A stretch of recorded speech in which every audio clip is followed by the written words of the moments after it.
إن الحمد لله نحمده ونستعينه ونستغفره ونعوذ بالله من شرور أنفسنا ومن سيئات أعمالنا من يهده الله فلا مضل له ومن يضلل فلا هادي له وأشهد أن لا إله إلا الله وحده لا شريك له وأشهد أن محمدا عبده ورسوله يا أيها الذين آمنوا اتقوا الله حق تقاته ولا تموتن إلا وأنتم مسلمون يا أيها الناس اتقوا ربكم الذي خلقكم من نفس واحدة وخلق منها زوجها وبث منهما رجالا كثيرا ونساء واتقوا الله الذي تساءلون به والأرحام إن الله كان عليكم رقيبا يا أيها الذين آمنوا اتقوا الله وقولوا قولا سديدا يصلح لكم أعمالكم ويغفر لكم ذنوبكم ومن يطع الله ورسوله فقد فاز فوزا عظيما أما بعد فإن خير الحديث كتاب الله وخير الهدي هدي محمد صلى الله عليه وسلم وشر الأمور محدثاتها وكل محدثة بدعة وكل بدعة ضلالة وكل ضلالة في النار.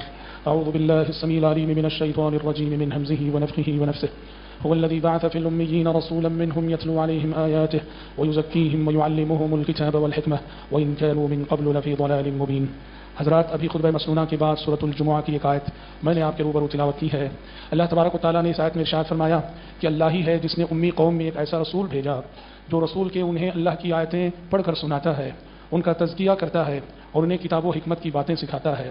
اس آیت میں اللہ تبارک و تعالیٰ نے پیارے نبی صلی اللہ علیہ وسلم کی بعثت کے مقاصد بیان کیے ہیں کہ نبی کریم صلی اللہ علیہ وسلم کو دنیا میں کن مقاصد کے تحت بھیجا گیا تھا، اور بنیادی طور پر 3 بڑے مقاصد بتائے گئے. سب سے پہلا مقصد تلاوت آیات یتلو علیہم آیات، کہ آسمان سے جو وحی آتی ہے قرآن مجید کی، اس وحی کو اللہ کے بندوں تک پہنچانا اور اللہ کے بندوں کو سنانا، یہ آپ کی پہلے ذمہ داری ہے. دوسری ذمہ داری وہ یزکیہم، آسمان سے آنے والی اس وحی کی روشنی میں انسانوں کو پاک کرنا، عقیدے کی گندگیوں سے، شرک کی گندگیوں سے، کفر کی گندگیوں سے، نفاق کی گندگیوں سے، اخلاق کی برائیوں سے انسان کو ہر برائی سے پاک کرنا آسمان سے آنے والی وحی کی روشنی میں، یہ آپ کی بعثت کا دوسرا مقصد ہے. اور تیسرا وہ یعلمہم الکتاب والحکمہ، کہ آپ انسانوں کو کتاب و حکمت کی باتیں سکھاتے ہیں، یعنی علم دیتے ہیں، علم سے نوازتے ہیں، علم سکھاتے ہیں. علوم و فنون کا سر چشمہ تھی آپ صلی اللہ علیہ وسلم کی ذات. یہ دیکھیے بعثت نبوی کے 3 بنیادی مقاصد ہیں. لیکن آپ دیکھیے قرآن مجید میں اس جیسی آیت کئی مقامات پہ آئی ہے، اور ہر جگہ آپ دیکھیں گے کہ اللہ تبارک و تعالیٰ نے پیارے نبی صلی اللہ علیہ وسلم کی نبوت کے مشن کا پہلا مرحلہ اور پہلا درجہ یا پہلی ذمہ داری اور پہلا مقصد بتاتا ہے تلاوت آیات. پیارے نبی آئے ہیں اللہ کے بندوں کو اللہ کا کلام پڑھ کے سنانے کے لیے، اللہ کے بندوں تک اللہ کا کلام پہنچانے کے لیے. آپ کی ولادت سے 2500 سال قبل جب ابراہیم خلیل اللہ علیہ السلام نے آپ کے حق میں دعائیں کی تھیں، تو ابراہیم خلیل اللہ علیہ السلام کی دعا میں بھی یہی بات تھی. انہوں نے بھی اللہ سے ایک ایسے رسول کو مانگا تھا جو رسول کے سب سے پہلا کام دنیا میں آ کر یہی کرے، یتلو علیہم آیات. چنانچہ ابراہیم خلیل اللہ علیہ السلام کی دعا قرآن مجید ان الفاظ میں نقل کرتا ہے کہ انہوں نے اپنے فرزند اسماعیل علیہ السلام کے ساتھ مل کر پیارے نبی کے حق میں آپ کی پیدائش سے 2500 سال پہلے یہ دعا کی تھی. فرمایا تھا ربنا وابعث فيهم رسولا منهم يتلو عليهم آياتك ويعلمهم الكتاب والحكمة ويزكيهم إنك أنت العزيز الحكيم. اے اللہ یہ شہر مکہ جہاں خانہ کعبہ تعبیر کرنے کی توفیق تو نے ہمیں دی ہے، یہاں کی آبادی میں ایک ایسا رسول بھیجنا جو رسول کے ان انسانوں کو تیری آیتیں پڑھ کے سناتا ہو، ويزكيهم انہیں پاک کرتا ہو، ويعلمهم الكتاب والحكمة اور کتاب و حکمت کی باتیں انہیں سکھاتا ہو. غور کیجیے کہ ابراہیم خلیل اللہ علیہ السلام کی دعا میں بھی پہلا درجہ، پہلا مرحلہ اور پہلا مقصد تلاوت آیات، یعنی اللہ کا کلام پڑھ کے سنانا، آسمان سے آنے والی وہی بندوں کو سنانا، جسے دوسرے الفاظ میں کہیں تو قرآن مجید کی تبلیغ، قرآن مجید کی تفہیم، قرآن مجید کی نشر و اشاعت اور قرآن مجید کی تلاوت. اس سے معلوم ہوتا ہے کہ ہمیشہ ہدایت کا سفر شروع ہوتا ہے تلاوت آیات سے. ہدایت کا سفر شروع ہوتا ہے تلاوت آیات سے. ہدایت کا سفر شروع ہوتا ہے قرآن مجید کی تلاوت سے. اسی لیے آپ دیکھیں گے، آپ جیسی قرآن کھولتے ہیں، قرآن کھول کے سورہ فاتحہ کے بعد پہلا پیج پڑھتے ہیں، پہلے پیج کی پہلی لائن اور پہلی سطر جب آپ پڑھتے ہیں، ھدی للمتقین ذالک الکتاب لا ریب فیہ ھدی للمتقین، یہ کتاب جس کو تم پڑھ رہے ہو، جس کی تلاوت تم کر رہے ہو، اس کتاب کا اول و آخر تعارف یہ ہے، اس کتاب کا اول و آخر انٹروڈکشن یہ ہے، اس کتاب کا سب سے بڑا تعارف یہ ہے کہ یہ کتاب ہدایت ہے، ھدی للمتقین. اور یاد رکھیے قرآن مجید کے نزول کے بعد، قرآن مجید میں دنیا میں آ جانے کے بعد قیامت کی صبح تک کے لیے ہدایت محصور ہو گئی اس کتاب کے اندر، رہبری محصور ہو گئی اس کتاب کے اندر، حق محصور ہو گیا اس کتاب کے اندر. اب اس کتاب کو چھوڑ کر کہیں دنیا میں کسی کو ہدایت نہیں ملے گی. قرآن کو نظر انداز کر کے، قرآن کو پس پشت ڈال کر کوئی ہدایت پانا چاہے، کوئی ہدایت کے راستے پہ چلنا چاہے، قرآن سے بے نیاز ہو کر کسی کو اب اس دنیا میں کہیں ہدایت نہیں ملے گی. نزول قرآن کے بعد، قرآن مجید کے دنیا میں آ جانے کے بعد ہدایت ہمیشہ کے لیے محصور ہو کر رہ گئی قرآن مجید کے اندر. مفکرین کے افکار و نظریات تو کجا، دانشوروں کے نظریات تو کجا، فلسفیوں کا فلسفہ تو کجا، قرآن مجید کے نازل ہو جانے کے بعد پچھلی آسمانی کتابیں بھی ہدایت پانے کے نقطۂ نظر سے نہیں پڑھی جا سکتی۔ قرآن کے آ جانے کے بعد زبور یقیناً اللہ کی کتاب تھی، انجیل یقیناً اللہ کی کتاب تھی، توریت یقیناً اللہ کی کتاب تھی، لیکن قرآن کیا نازل ہوا؟ قرآن نے ان ساری کتابوں کو منسوخ قرار دیا۔ اب کوئی ہدایت پانے کی نیت سے زبور پڑھے گمراہ ہے وہ شخص، کوئی ہدایت پانے کی نیت سے انجیل پڑھے گمراہ ہے وہ شخص، ہدایت پانے کی نیت سے توریت پڑھے گمراہ ہے وہ شخص۔ آپ نے پیارے نبی کا غصہ نہیں دیکھا جب عمر بن خطاب رضی اللہ عنہ پیارے نبی کے سامنے بیٹھ کر توریت پڑھ رہے تھے؟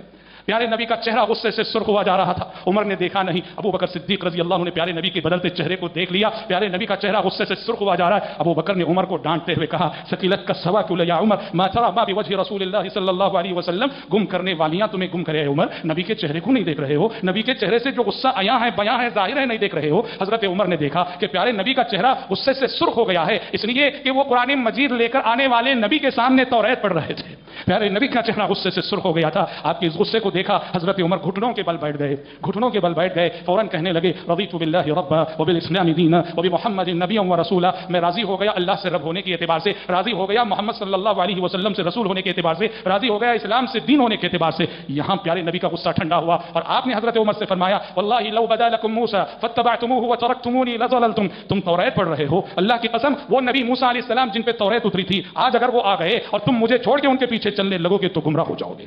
پتہ چلا قرآن مجید کے نازل ہونے کے بعد، قرآن مجید کے دنیا میں آنے کے بعد حق محصور ہے قرآن کے اندر، ہدایت محصور ہے قرآن کے اندر۔ اب ہدایت کسی کو ملے گی تو یہیں سے ملے گی، رہنمائی کسی کو ملے گی تو یہیں سے ملے گی، رہبری کسی کو ملے گی تو یہیں سے ملے گی، حق کسی کو ملے گا تو یہیں سے ملے گا، سچائی کسی کو ملے گی تو یہیں سے ملے گی، روشنی کسی کو ملے گی تو یہیں سے ملے گی، اور نور کسی کو ملے گا تو یہیں سے ملے گا۔ یہ کتاب ہدایت ہے، یہ کتاب عدل ہے، یہ کتاب نور ہے، یہ کتاب حق ہے، یہ کتاب انصاف ہے، یہ کتاب عدل ہے اور یہ کتاب سچائی ہے۔ قرآن مجید کو اللہ رب العزت نے آخری صحیفہ ہدایت کے طور پہ نازل کیا ہے۔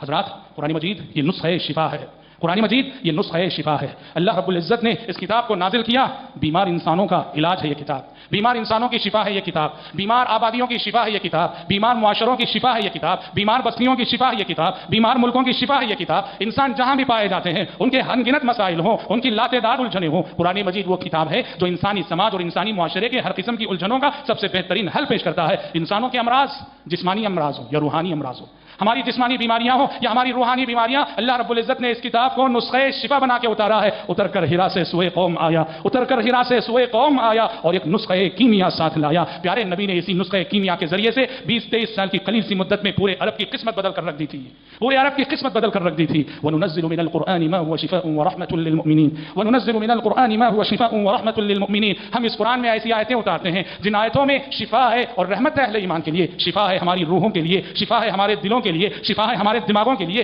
شفا ہے ہمارے جسموں کے لیے، شفا ہے ہمارے ظاہر کے لیے، شفا ہے ہمارے باطن کے لیے۔ یہ کتاب ہمارے ظاہر کو بھی سنوارتی ہے، یہ کتاب ہمارے باطن کو بھی سنوارتی ہے، اور اللہ رب العزت نے ایسی تاثیر رکھی ہے، اللہ کی قسم، اللہ کی قسم، قرآن مجید کی آیتوں میں ایک ایک آیت میں اللہ نے ایسی تاثیر رکھی ہے، ایسا اثر رکھا ہے، دلوں کو پگھلا دینے والی کتاب ہے یہ، دلوں کو پگھلا دینے والی آیتیں ہیں اس کی، ایک ایک آیت دلوں پہ ایسے اثر انداز ہوتی ہے واللہ۔ پیارے نبی صلی اللہ علیہ وسلم ایک رات تہجد پڑھنے کے لیے کھڑے ہوئے، تہجد میں آپ صلی اللہ علیہ وسلم نے سورہ مائدہ کے آخری رکوع کی وہ آیت، سورہ مائدہ جہاں ختم ہوتی ہے اس سے پہلے وہ آیت ہے ان تعذبهم فانهم عبادك وان تغفر لهم فانك انت العزيز الحكيم، اے اللہ اگر تو انہیں عذاب دیتا ہے یہ تیرے بندے ہیں تو عذاب دینے کا حق رکھتا ہے، اور اگر تو انہیں معاف کرتا ہے تو تیری ذات بہت عزیز ہے، حکیم ہے، حکمت والی ہے، غالب ہے۔ یہ کیا ہے؟ حشر کے میدان میں عیسیٰ علیہ السلام اللہ تبارک و تعالیٰ سے اپنی امت کے حق میں دبے الفاظ میں سفارش کرتے ہوئے کہیں گے، کہا کہ اے اللہ ہم بے بس ہیں، ہم انسان لاچار ہیں، تو قادر مطلق ہے، تیری رحمت بہت وسیع ہے، تیرا ہر فیصلہ عدل پر مبنی ہوتا ہے، رحمت پہ مبنی ہوتا ہے، یہ تیرے بندے ہیں جو گناہ کر کے آئے ہیں، اگر تو انہیں عذاب دیتا ہے تو عذاب دینے کا پورا پورا حق رکھتا ہے، اور اے اللہ اگر تو انہیں معاف کرتا ہے تو عزیز و حکیم ہے۔ عیسیٰ علیہ السلام حشر کے میدان میں یہ جواب دیں گے جو کہ حقیقت میں عیسیٰ علیہ السلام کا جواب نہیں، یہ ہر نبی کے دل کی بات ہے، یہ ہر نبی کا درد ہے، یہ آیت ہر نبی کا دکھ ہے، یہ آیت ہر نبی کی مناجات ہے، یہ آیت پیارے نبی نے تہجد میں پڑھی، اتنا اثر لیا، اتنا اثر لیا۔ پیارے نبی صلی اللہ علیہ وسلم، مسند احمد کی صحیح روایت ہے، کہتے ہیں اس رات کی پوری تہجد کو اسی ایک آیت کو دہراتے دہراتے پیارے نبی نے گزار دیا، پوری تہجد میں یہی ایک آیت دہراتے رہے، ان تعذبهم فانهم عبادك وان تغفر لهم فانك انت العزيز الحكيم۔ سوچو کہ پیارے نبی صلی اللہ علیہ وسلم نے اس آیت کے اندر پائے جانے والے معنی مفاہیم کے سمندر میں آپ صلی اللہ علیہ وسلم نے کتنی گہرائی دیکھی ہوگی، اور آپ کی نگاہیں دور اندیش اس آیت کو کتنی گہرائی سے سمجھ رہی ہوگی، اور اس آیت کے اندر رب العالمین کی وسیع رحمت کا کی جانب جو اشارہ تھا اس کو کیسے سمجھ رہے تھے کہ پوری نماز تہجد اس رات کی اسی ایک آیت کا ورد کرتے ہوئے اسی ایک آیت کو دہراتے دہراتے آپ صلی اللہ علیہ وسلم نے گزار دی۔ ایک ایک آیت دلوں کو چیر کے دلوں میں داخل ہو جاتی ہے. اور یہ بات ایسی نہیں کہ ایمان لانے کے بعد مسلمان ہونے کے بعد قرآن پڑھنے سے قرآن کا اثر ہوتا ہے. نہیں, قرآن کا معجزہ ہے, قرآن کا اعجاز ہے. جو لوگ کافر ہیں, جو اللہ پہ ایمان نہیں لاتے, جو قرآن کو کتاب الہی کی حیثیت سے تسلیم نہیں کرتے, اس قرآن کا معجزہ ہے کہ یہ قرآن کافروں کے دلوں میں بھی اتر جاتا ہے. یہ قرآن کافروں مشرکوں کے دلوں کو بھی متاثر کر کے رہتا ہے. پیارے نبی کی زندگی کے کتنے واقعات ہیں. صحابی رسول جبیر ابن مطعم رضی اللہ عنہ صحابی ہیں, وہ اسلام قبول کرنے سے پہلے کا واقعہ بیان کرتے ہیں. میں بھی کافر تھا, اسلام نہیں لایا تھا. پیارے نبی صلی اللہ علیہ وسلم مغرب کی نماز پڑھا رہے تھے. مغرب کی نماز میں سورہ طور پڑھ رہے تھے. پیارے نبی حضرت جبیر کہتے ہیں چونکہ میں ابھی مسلمان نہیں ہوا تھا, میں دور کھڑے ہوئے آپ کی تلاوت کی آواز سن رہا تھا. سورہ طور کے دوسرے رکوع کو پڑھیے آپ. سورہ طور کے دوسرے رکوع میں آپ دیکھیں گے اللہ نے کافروں سے, مشرکوں سے, جو توحید کو مانتے نہیں, اللہ کے ساتھ شرک کر کے زمین پہ بغاوت اللہ سے کرتے ہیں, اللہ نے ان سے کئی چبھنے والے سوالات کیے ہیں. اس میں سے ایک سوال تھا ام خلقوا من غیر شیء ام هم الخالقون. یہ کافر, یہ مشرک جو میرا انکار کرتے ہیں, کیا یہ بغیر خالق کے پیدا ہو گئے یا انہوں نے اپنے آپ کو پیدا کر لیا ہے؟ حضرت جبیر کے دل میں یہ آیت ایسے پیوست ہوئی, اس سوال نے انہیں ایسے جھنجھوڑا. فرماتے ہیں پیارے نبی کی زبانی آیت میں نے سنی تو ایسا لگا کاد قلبی یطیر, مجھے لگا کہ میرا دل میرے اس کی جگہ نہیں ہے, میرا دل اپنی جگہ سے ہل گیا ہے. اس آیت نے مجھے ایسے جھنجھوڑا, مجھے معلوم ہو, یوں محسوس ہوا جیسے میرا دل اڑا جا رہا ہے اس آیت کے سوال سے, اور اس آیت نے جو سوچ میرے اندر پیدا کی, اور اس آیت نے میرے دل پہ جو اثر چھوڑا, کاد قلبی یطیر. اللہ اکبر. مشرک مشرک رہتے ہوئے, کافر کافر رہتے ہوئے, اس کلام کے آگے, اس کلام کی عظمت کے آگے بے اختیار ہو جایا کرتے تھے. واللہ اس کلام کے آگے مشرک اپنا اختیار کھو بیٹھتے تھے, اپنے آپ پہ وہ اختیار کھو بیٹھتے تھے. آپ کو معلوم ہے پیارے نبی صلی اللہ علیہ وسلم نے ایک مرتبہ سورۃ النجم پڑھی, بخاری شریف وغیرہ میں حدیث ہے, سورۃ النجم پڑھی. سننے والوں میں جہاں صحابہ تھے مکے میں, وہیں سننے والوں میں مشرکین بھی تھے, کافر بھی تھے. سورۃ النجم کی آخری آیت سجدے پہ ختم ہوتی ہے. سورۃ النجم کی آخری آیت ہے فاسجدوا للہ واعبدوا, فاسجدوا للہ واعبدوا, اللہ ہی کے لیے سجدہ کرو اور اللہ ہی کی عبادت کرو. یہاں سجدہ تلاوت ہمیں کرنا پڑتا ہے. پیارے نبی نے سورہ نجم پڑھی اور فاسجدوا للہ واعبدوا کی اس آیت پہ جب پہنچے, پیارے نبی نے تو سجدہ کیا ہی, صحابہ نے تو سجدہ کیا ہی, وہاں جتنے کافر جتنے مشرک تھے سارے کے سارے بے خود ہو کر بے اختیار سجدے میں گر پڑے.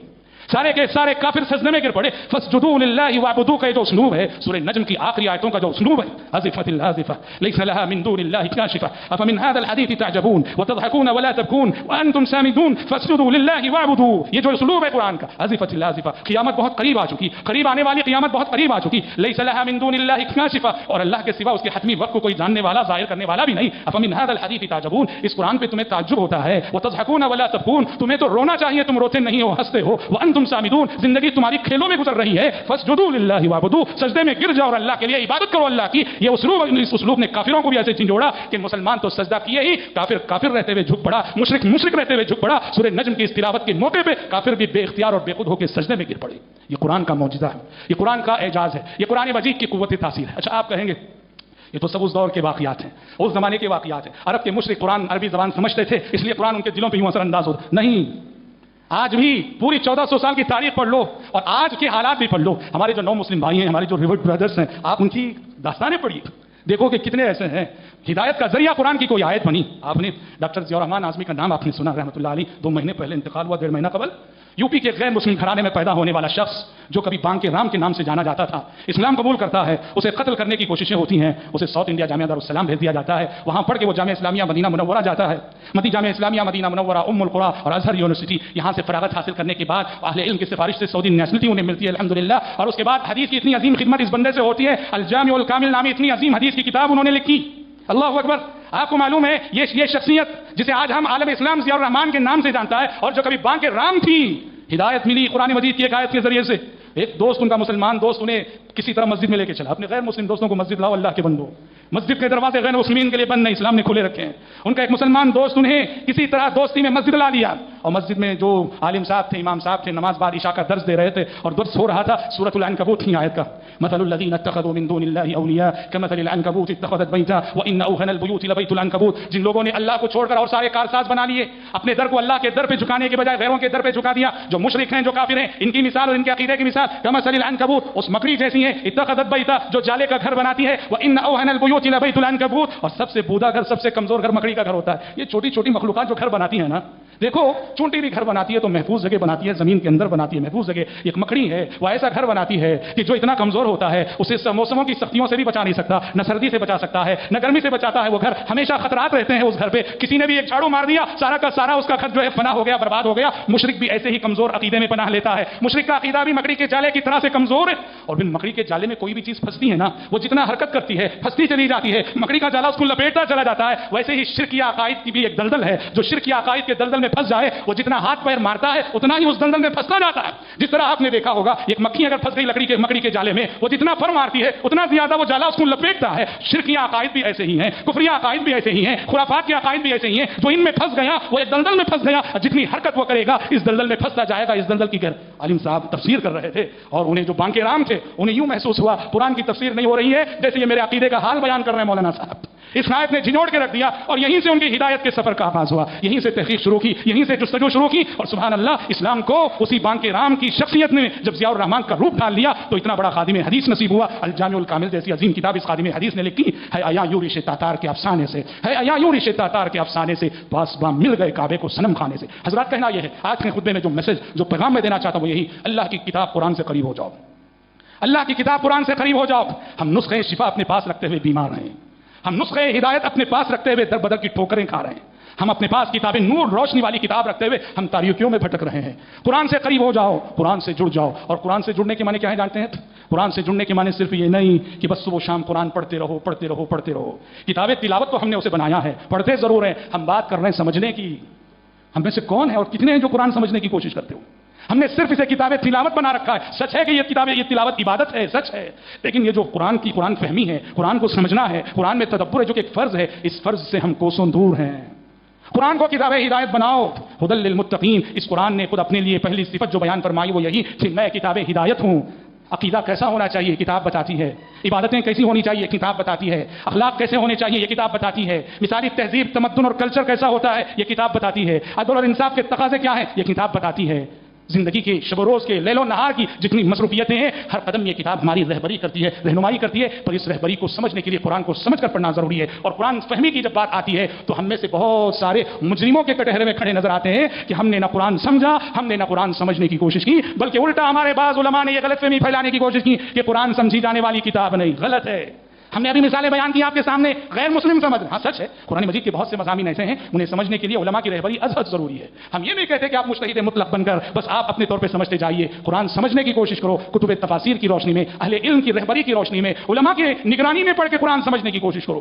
خصوصاً محترم بھائیوں وہ چھوٹی چھوٹی آیتیں, وہ چھوٹی چھوٹی صورتیں جو عام طور پر نمازوں میں پڑھی جاتی ہیں, ان آیتوں اور ان صورتوں کو ہمیں ترجمے کے ساتھ یاد رکھنا چاہیے. سورہ فاتحہ صرف یاد نہیں رہنی چاہیے, ہم میں سے ہر شخص کو سورہ فاتحہ کا ترجمہ بھی یاد ہونا چاہیے. صرف آیت الکرسی یاد نہیں رہنی چاہیے, آیت الکرسی کا ترجمہ بھی یاد ہونا چاہیے. صرف آمن الرسول یاد رہنا نہیں چاہیے, آمن الرسول کا ترجمہ بھی ہمیں یاد ہونا چاہیے. معوذتین, سورۃ الاخلاص, سورۃ الکوثر, یہ سورتیں صرف یاد نہیں رہنی چاہیے, ان سورتوں کا ترجمہ بھی ہم سب کو یاد رہنا چاہیے. بچپن میں جب ہم اپنے بچوں کو چھوٹی چھوٹی سورتیں یاد دلاتے ہیں بچپن ہی سے ترجمے کے ساتھ یاد دلاؤ, تاکہ جب ہم نماز میں کھڑے ہوتے ہیں امام صاحب وہ آیتیں پڑھتے ہیں یا ہم خود وہ آیتیں تلاوت کرتے ہیں تو سمجھ سکیں کہ اللہ ہم سے کیا چاہتا ہے, قرآن مخاطب ہو کر ہمیں کیا پیغام دے رہا ہے, یہ سمجھ سکیں. اس کے لیے ازحد ضروری ہے اور اس کا فائدہ یہ ہوگا قرآن سمجھ کر پڑھو گے ہماری نمازوں کی کیفیت بدل جائے گی, ہماری نمازوں میں خشوع و خضوع کی روح لوٹ آئے گی, ہمارا خیال ادھر ادھر بھٹکے گا نہیں جب ہماری پوری توجہ آیات کے معنی پر ہوگی اور آیات کے مفاہیم پر ہوگی. یہ بہت بڑا فرض ہے, یہ بہت بڑی ذمہ داری ہے جو ہر مسلمان پر عائد ہوتی ہے. میں آپ سے کہوں گا آپ میں سے بہت سارے روزانہ آدھا پارا پڑھتے ہوں گے, ایک پارا پڑھتے ہوں گے, ضرور پڑھو, لیکن جہاں تلاوت آدھے پارے کی ہوتی ہے ایک پارے کی ہوتی ہے یہ بھی معمول بناؤ. روزانہ کم از کم 10 آیتیں ترجمے کے ساتھ اور تفسیر کے ساتھ پڑھو گے, روزانہ کم از کم 1 پیج ترجمے کے ساتھ پڑھو گے, تفسیر کے ساتھ پڑھو گے. اور کوئی چیز شروع میں دقت پیش آئے گی, شروع میں جب دقت پیش آتی ہے نمازوں میں حاضری دیتے ہو جو امام صاحب ہیں عالم صاحب ہیں ذرا ان سے رجوع کر لینا, آج فلاں آیت میں پڑھ رہا تھا اس کا ترجمہ میں نے پڑھا سمجھ میں نہیں آیا مجھے سمجھا دیجیے. تو دیکھیے آپ کی زندگی کا سفر جب قرآن کے ساتھ گزرے گا, قرآن کے سائے میں گزرے گا تو زندگی کتنی پرسکون معلوم ہوگی اور زندگی کا راستہ کتنا منور اور روشن نظر آئے گا. دعا ہے رب العالمین سے کہ پروردگار عالم مجھ کہنے والے کو اور آپ سبھی سننے والوں کو اس کی آخری کتاب قرآن مجید سے جڑنے کی توفیق نصیب فرمائے. ہم نے اسے جہاں کتاب تلاوت بنایا ہے اللہ ہمیں اسے کتاب ہدایت بنانے کی توفیق نصیب فرمائے. آمین. بارک اللہ لنا ولکم فی القرآن العظیم ونفعنا وإياكم بما فيه من الآيات والذكر الحكيم إنه تعالى جواد كريم ملك بر رؤوف رحيم رب حليم.